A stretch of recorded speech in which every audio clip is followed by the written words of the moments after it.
Hello, I'm Severin Suzuki speaking for ECHO, the Environmental Children's Organization. We're a group of 12 and 13-year-olds trying to make a difference. Vanessa Suddy, Morgan Geisler, Michelle Quigg, and me.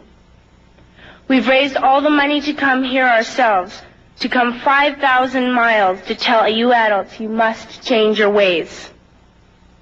Coming up here today, I have no hidden agenda.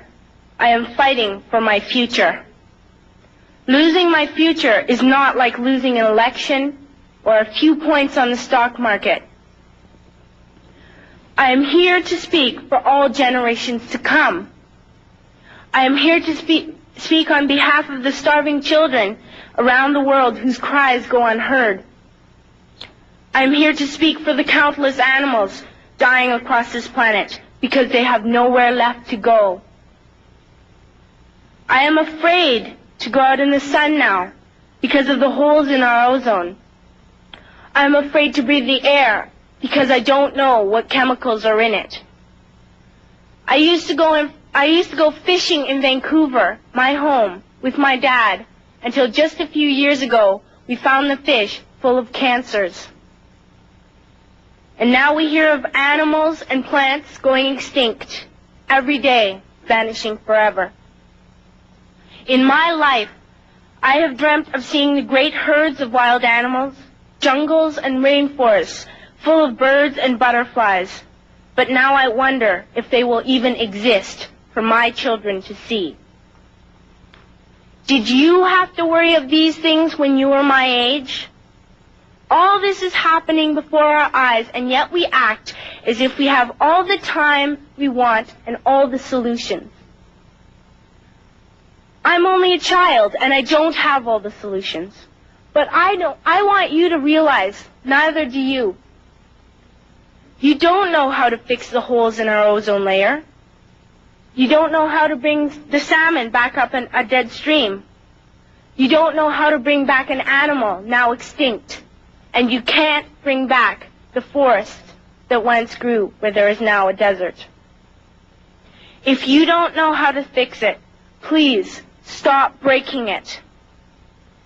Here, you may be delegates of your government, business people, organizers, reporters, or politicians, but really, your mothers and fathers, sisters and brothers, aunts and uncles, and all of you are someone's child. I'm only a child, yet I know we are all part of a family, 5 billion strong. In fact, 30 million species strong. And borders and governments will never change that. I'm only a child, yet I know we are all in this together and should act as one single world towards one single goal. In my anger, I am not blind, and in my fear, I am not afraid of telling the world how I feel. In my country, we make so much waste. We buy and throw away, buy and throw away, buy and throw away, and yet northern countries will not share with the needy. Even when we have more than enough, we are afraid to share. We are afraid to let go of some of our wealth. In Canada, we live the privileged life, with plenty of food, water, and shelter. We have watches, bicycles, computers, and television sets. The list could go on for 2 days. 2 days ago, here in Brazil, we were shocked when we spent time with some children living on the streets. This is what one child told us. I wish I was rich. And if I were, I would give all the street children food, clothes, medicines, shelter, and love and affection. If a child on the streets who has nothing is willing to share, why are we who have everything still so greedy?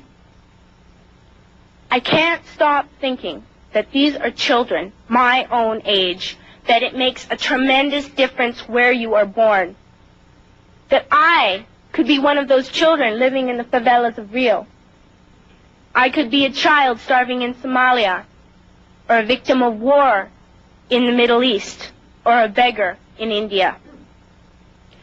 I am only a child, yet I know if all the money spent on war was spent on finding environmental answers, ending poverty, and finding treaties, what a wonderful place this earth would be. At school, even in kindergarten, you teach us how to behave in the world. You teach us not to fight with others, to work things out, to respect others, to clean up our mess, not to hurt other creatures, to share, not be greedy. Then why do you go out and do the things you tell us not to do? Do not forget why you are attending these conferences, who you're doing this for. We are your own children. You are deciding what kind of a world we are growing up in. Parents should be able to comfort their children by saying, everything's going to be all right. It's not the end of the world, and we're doing the best we can. But I don't think you can say that to us anymore. Are we even on your list of priorities? My dad always says, you are what you do, not what you say.